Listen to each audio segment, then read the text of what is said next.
Well, okay. Hey, family, how are you doing? We are back in here again. Going to do it like this time. Want to say thank you for coming in. We are going to be reading Flavius Josephus and going back at it that way. So I hope you are ready and got your seatbelts on, and we can do this as we go forward. Now remember, federal law allows citizens to reproduce, distribute, and exhibit portions of copyrighted motion pictures, videotapes, video discs under certain circumstances without the authorization of the copyright holder. Now this is called fair use, and as such it is used for purposes of criticism, news reporting, parody, teaching, which doesn't infringe on the copyright under Section 17 U.S.C. 107. And with that being said, let us remember that we need to always keep our heads down and our hands up. Men are always to pray, singing to themselves in songs and hymns and spiritual songs. We should always be praying. I know I pray all day, every day. Man, I mean, some people can just put you in a mood, and so you need to always be praying because, man, I'm telling you, without it, I don't think there's any way that I can make it through the day if I was not praying. I have to continue to pray all day, every day. And also, one thing else we got to remember is that we need to keep our head in this word so that we don't get caught off guard and we're never out of bounds. I'm telling you, this is tomorrow's newspaper today, and therefore I keep my head in it. I need to every day.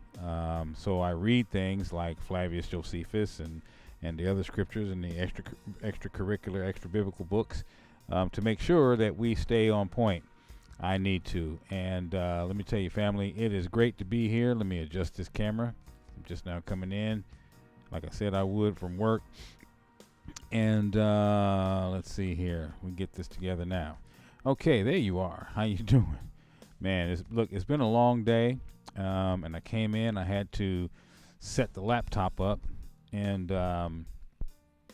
get a few things done. I wanted to pull some pictures out. Like I said before, we pulled out Flavius Josephus, the reading of it before, because the audio was so low and it wasn't able to really hear anything that was going on. So we're going to go at it again today, and hopefully we got it. It looks good to me from where I sit. But I really won't know until I check it a little bit later on. But in the meantime, I hope everything sounds good to you, and then we're just going to go ahead and move forward if we can. Okay? And so don't mind me. Again, I'm flying solo by myself in the cockpit. We're going to do it like this, and we just hope that we got it all. Okay? So we're going to move into Flavius Josephus. Remember, we were reading Book 4, Chapter 3. And what had happened was the last time was that Chapter 3 had turned into an hour-long run with the different slides and things that I was showing. So with the volume being so low and having all that information out there, I just decided to pull the video, and then we'll come at it again this way. So hopefully we'll get at it now, and we'll see what happens with that. So don't mind me. But before we start, I want to start with this. Flavius, we're looking at Flavius Josephus, and we're looking at the taking of Jerusalem by Titus and Vespasian. So, excuse me, I'm sorry about that. I'm only human. Work a lot and come home and do this a lot. Let's see. Titus and Vespasian were taking the city of Jerusalem, and Titus himself did not want to sack the city, raise the temple, tear it down, because he knew the value and the worth of Jerusalem the way that it sat. It was a very noble city and a very pretty city, and so he didn't want to sack it that way. He wanted to leave it intact as much as he possibly could. And every city that he went to, He tried to do that as long as the people were not fighting back. If they surrendered the city to him, he would leave the city intact. What he would do is he would tear down a piece of the wall, because that was symbolic of the city being taken, like when you knock over somebody's king or knock over their queen. It was symbolic of the city being taken, and so at that point he would put a garrison in the city, some Roman soldiers, and then that would keep the peace. Now they could rebuild the wall afterwards, but that initial surrender of the city would put a hole in the wall. So he wanted to leave Jerusalem intact. He didn't want to have to take it that way, because he knew if he did, his soldiers would have no mercy, and they didn't like Israel anyway. Okay, nobody around that area liked Israel anyway. Israel had, at one point, let me say this. Like America is now, okay, I'm going to use it like that. There was a time this country had the respect of the world. Okay, the world respected America, or the United States. They respected that around the world, because they knew that their word meant something. You could count on them if they said they would do a thing. But then there came a time in the time of the Americas, where we are now, where we went from being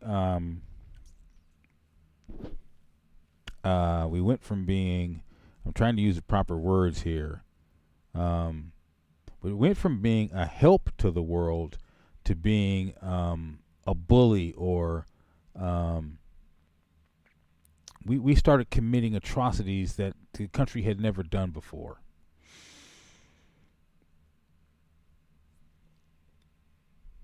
As a country, the country had never done those. Now, I'm leaving slavery out of it because I'm just looking at the country as a whole. As it was being built up, even though we were at the bottom of the barrel, that was part of the curses. We were going to be at the bottom of the barrel.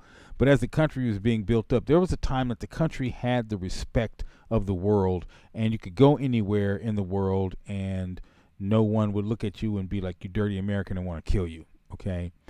Israel had the same type of viewpoint at one point in its history. Everybody looked at Israel as like the pinnacle of everything that the world had to offer. And so, looking at Israel, people wanted to be in Israel. They wanted to be a part of Israel. They wanted to be, because Israel had the splendor and the grandeur. And it was a notable city, and everyone loved it, and they wanted to be a part of it. Okay, so as Israel started to decline by turning away from their worship practices and the law, statutes, and commandments of the Most High, as they started to fall away worshiping other gods,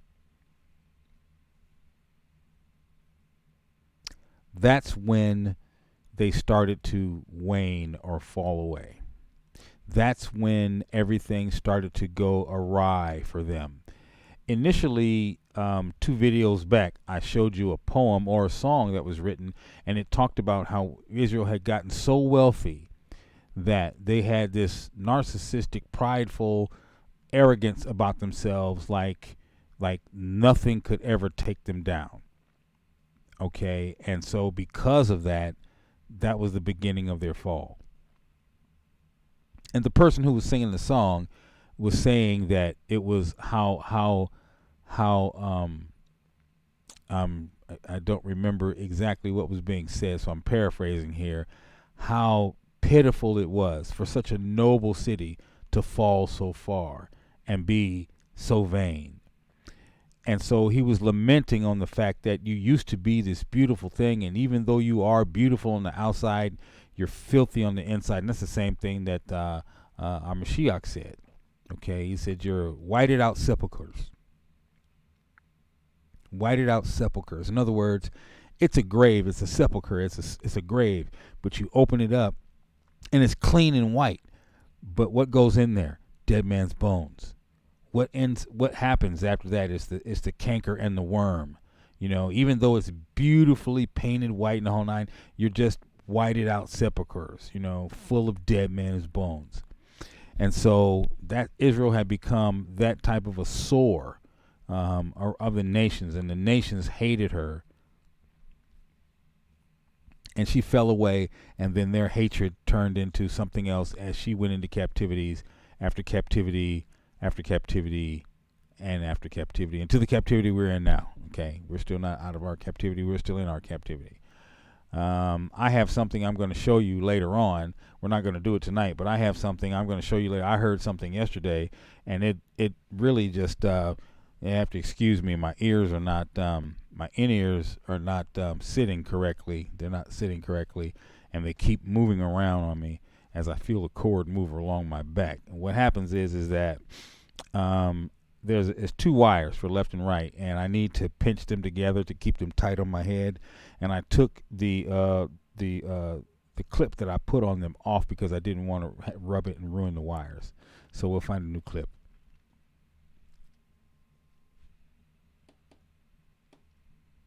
So just excuse me while I struggle with that. It'll be all right. Okay, so where we're going to start tonight and go for a little while is we're going to start looking at something that Hamashiach said as we go forward. Okay, so I want to start with this. Now this is Matthew 24, Luke 21, and let's see here. I'm going to have to go back. Let me see here.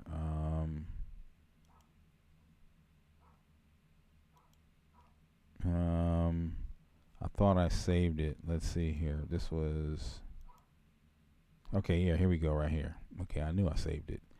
So this is Matthew 24, Mark 13, and Luke 21. Now, Yeshua went out and departed from the temple, and his disciples came to him to show him the buildings. Now, he's looking at the buildings, and what he says to them is, "See ye not all these things? Verily I say unto you, there shall not be left one stone upon another that shall not be thrown down." Mark 13 says, "As he went out of the temple, one of his disciples saith unto him, Master, Rabbi, Teacher, what manner of stones and what buildings are here? Look at this. Look how beautiful it is." And he said to them, "Seest thou these great buildings? You see how beautiful these buildings are? There shall not be left one stone upon another that shall not be thrown down." And some spake of the temple in Luke 21:5, how it was adorned with goodly stones and gifts. And what did he say?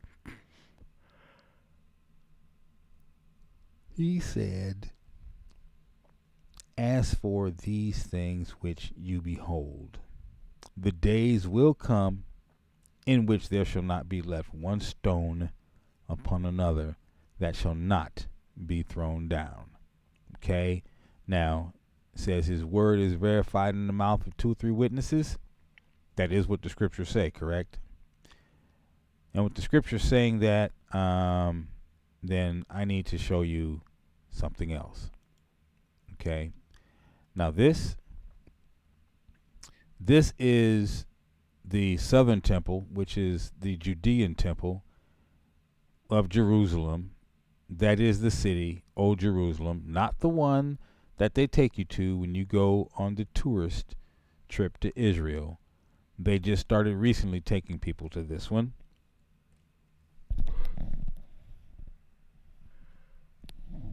And that's because they realize that they can make money on it. Now, Joshua Amariel is the one with his archaeological team who discovered Tel Arad. And in Tel Arad, they found the actual temple, which is up here on the hill. Okay? Now, up here on the hill, where this temple is, you can see in the center of the picture that there is in the upper right hand corner of the picture, there is a temple. It says that there's a little square up there, and you can see in the upper right hand corner that is the temple. Okay, now the Arad fortress is what that is. That's Old Jerusalem. When you look at this from the air, this is an aerial shot. When you look at this from the air, you can see that this is the layout of the city of Jerusalem. Now, inside of this picture, there's a new visitor center and various different things like that in it. But when you get inside the temple itself, the fortress. Let me see. Let me see if I can. I want to find the fortress. Okay, I did not load the fortress. So while I'm talking to you, I'm going to load the fortress up. I want you to see this. So let me get that. I was kind of not really. Here it is, right here. Wasn't in a hurry, but I was trying to show it to you. There's that one. So let me scale the picture so it's easily seen. Just give me a second here, folks. I'm gonna scale the picture so it's easily seen. And but that's the city of Jerusalem, and it's not the one that they take you to on the tourist route. They don't want you to know about this one. Okay, they do not want you to know about this one. So what they do is they hide it as much as they can. Okay. Now this is the front of the fortress when you come to it. Now this fortress was the fortress of Jebus. It's the one that David took, and he took it and turned it into his headquarters, which he made the city of David and Mount Zion. Mount Zion and city of David and the temple are all, and the Temple Mount are all the same, according to Scripture. And so where they take you today is not necessarily, well, it is not the place to go for trying to find the real Jerusalem, because they're not going to take you there. So what you're looking at there is the actual front of the fortress when you're going to go into the fortress, and the actual fortress itself.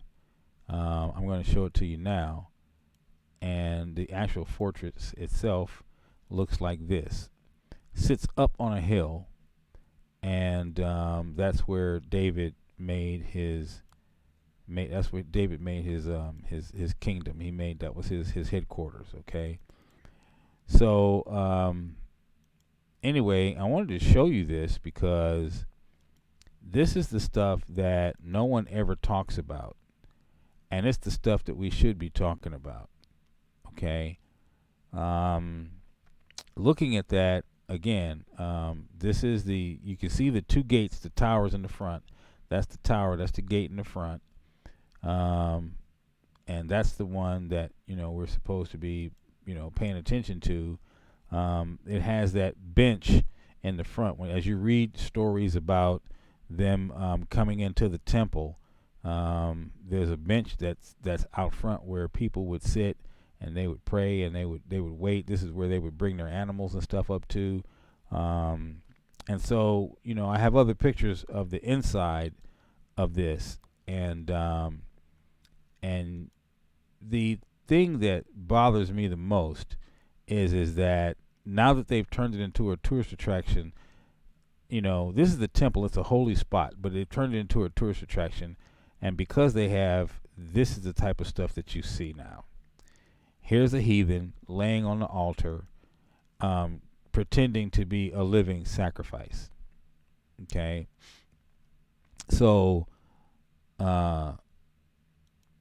Yeshaya said that there was going to be no stone left upon one another, and that it's going to be thrown down, and that, the guys were looking and saying, look how beautiful this is, look how beautiful this is. And he's like, look, this whole thing is going to be thrown down to the ground.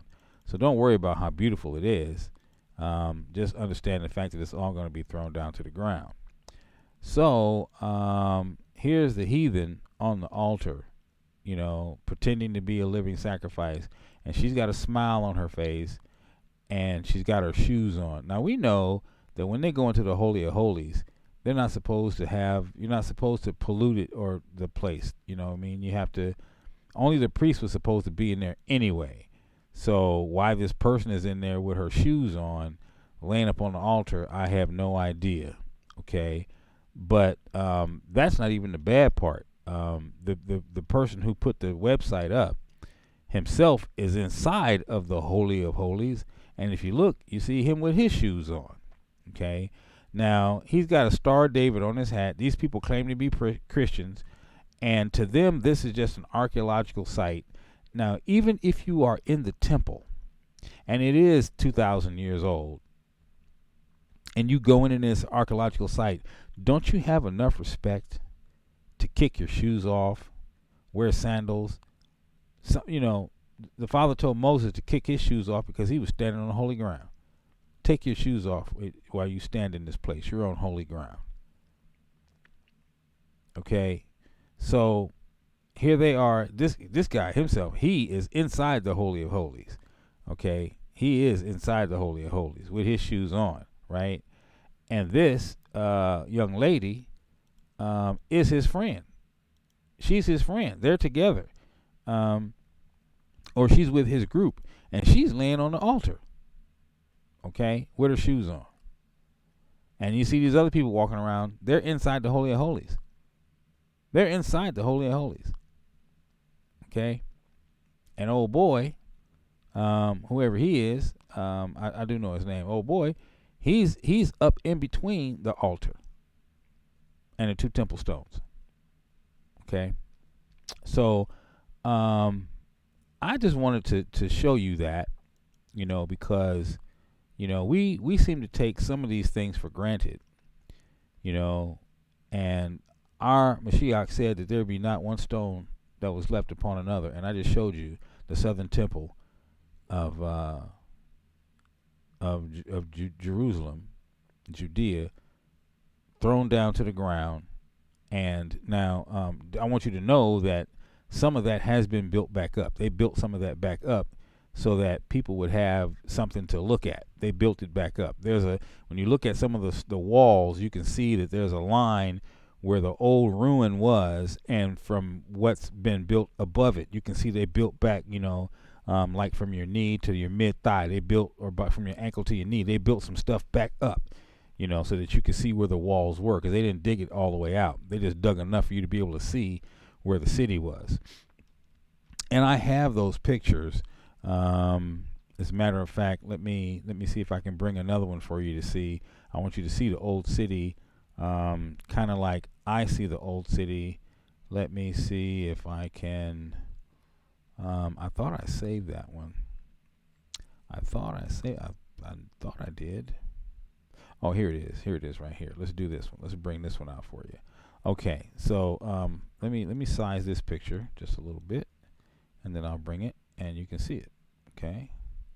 Now this one, yeah, that'll work. Okay, so if you look at this, here you can see this is the city. This is off away from the temple, but as you were looking at the city, like I was showing you an aerial view of what the city looked like. Then you could see that there was, let me see, that's the aerial view. I'm trying to find, let me see if I can get another one up for you. It's an aerial view of what the city looked like. And you could see that there was a lot of stuff surrounding it. That's not the one I want. That is the picture I want, but that's not the actual picture I want. That one will do. You know what? This'll do. Okay. So we got a close-up of the outer portion of that city, which is to your far right. And this is the area. You can see the old city wall, which is a dark line, like somebody drew a circle on the ground, kind of outlined it. That's the older city wall. That's the outline of the city wall that Vespasian and Titus were going to come through in order to take the city. Okay? And there was a portion of that wall that they wanted to take apart. Okay? Now, as you look at this, you see all the little yellow dots. We're looking at a top-down view here, the top-down view, and this is a top-down, but kind of a sideways view, looking back across the city. Okay, so as you look at this, then you're able to understand just how they came into that wall. You can see the older walls in the outer surrounding, and the temple is up on that mountain there, the high place of the city. This is the city, and it's the high place of the city. You can see the temple up there in the background. Okay, you can see it up there in the background. It's the highest point of the city. All right, So I wanted to share that with you so that you understand what it is that you're looking at. Okay, and with that being said, we can start to read a little bit. And I wanted to just say for you to understand that no stone would be left on top, and that was not just the temple. They were showing him the temple, and he was telling them the whole city was going to be torn down, and the scriptures tell us that it would be trodden underfoot. Okay, and so now we find that we see that the city is being trodden underfoot, and as it's being trodden underfoot, that makes it a little bit difficult for us to stay in the loop with things, because we're looking at the city being taken and trodden underfoot. Okay, and it's hard, to see that this was our heritage, and we've basically tossed it all away, thrown it all away, and we've lost it to our enemies because we refuse to be we refuse to stay with what the Father had asked us to do, and that was to keep His laws, statutes, and commandments. And we could have stayed in our city and stayed in our home had our ancestors done that. So that's why we need to repent daily, and for our sins and the sins of our ancestors. Okay. So now that we've seen that, that's what I wanted to show you. Let's read a little bit. Okay, and we're going to break this up. It's a long chapter. I wanted to show you that before we got into it. It's a long chapter, and then we're going to break it up to a few little different pieces, and we'll come back to it. Now, concerning John of Gischala, concerning the zealots and the high priest Ananus, as also how the Jews raised seditions one against another in Jerusalem. There were two factions in the city fighting against each other. First was John and his crew, who came through and made it seem like they came into the city to help the city because the Romans were coming. And the people seemed to figure out that they were lying and something else had gone wrong. They had something else afoot. But by the time they figured out what was going on, John and his band of boys had already taken the city and caused the problem between the two different factions in the city. Number one, now John's entry into Jerusalem, the whole body of the people were in an uproar.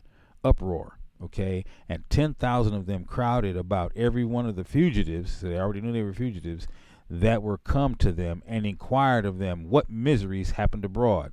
You got 10,000 people crowding around them trying to figure out what is going on. They know the Romans are coming, and each city is being taken apart, in Jerusalem, in Jerusalem of Judea. Each city is being taken apart, and they're coming to Jerusalem next to take it apart. So when their breath was so short, because they were out of breath, and hot and quick, that of itself declared a great distress that they were in. So they knew they were running, and they were running for a reason, because you could tell the distress they were in. When a person is scared, you know how we get when they're running. Well, we get when we're running and we're scared and we're out of breath and we're trying to talk. So they knew that their breath was short. They were out of breath, and it was hot and quick, and that it of itself declared the great distress they were in. Yet did they talk big under their misfortunes. They were talking big, like, yeah, we did this and we did that, and we had to get away real quick. And they pretended to say that they had not fled away from the Romans, but came thither in order to fight them with less hazard. Okay, so see the lie that they're bringing out already? They're already saying that, no, we didn't run. We wasn't running. We fought them as hard as we could fight them, and then we came here so we could fight them, with better circumstances, because Jerusalem, the city, is better fortified than the cities that they came from, if you remember that we were reading before. So they're saying, yet they did talk big under their misfortunes and pretended to say that they had not fled away from the Romans, but came thither in order to fight them with less hazard. For that it would be an unreasonable and fruitless thing for them to expose themselves to desperate hazards about Gischala and such weak cities, whereas they ought to lay up their weapons and their zeal and reserve it for their metropolis. But when they related to them the taking of Gischala and their decent departure, as they pretended, from that place, many of the people understood it to be no better than a flight. So they already knew. As they started to tell the story, see, you got to stack lie on top of lie on top of lie. As they were stacking lies, the real story came out. You guys ran away. The people understood it to be no better than a flight. They ran away.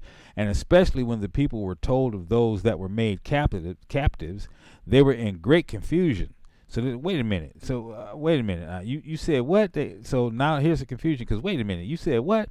They were in great confusion and guessed those things to be plain indications that they should be taken also. So they figured it out right on the spot.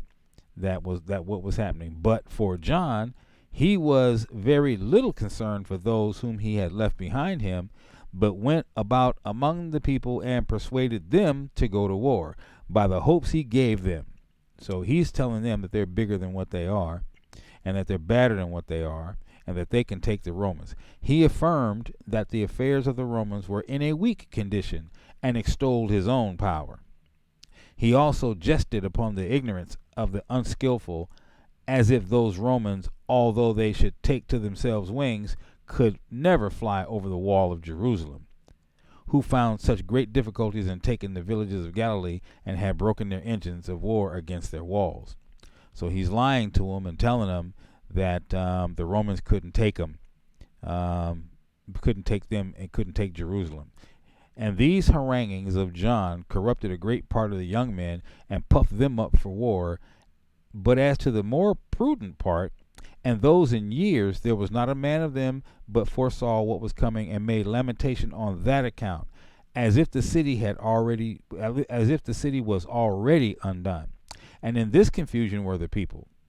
But then it must be observed that the multitude that came out of the country were at discord before Jerusalem's sedition began. So there was a group that came from outside of the city, that had come into the city, and they were already in disagreement with what was going on with them in Jerusalem in the first place. So there was a faction that was already brewing. And I bet you when John got there, he saw that there was this right side, left side going on. And so he stirred it up even more and got the young men in there. Let's fight, let's fight, let's fight. Because the young men wanted to fight. They were puffed up. He puffed them up for war.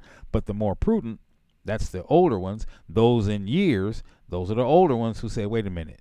No. We don't want to do this. They foresaw what was coming. They saw John was what John was doing, and that's when they started to lament on that account, as if the city was already undone. Okay? And so, let's see right here.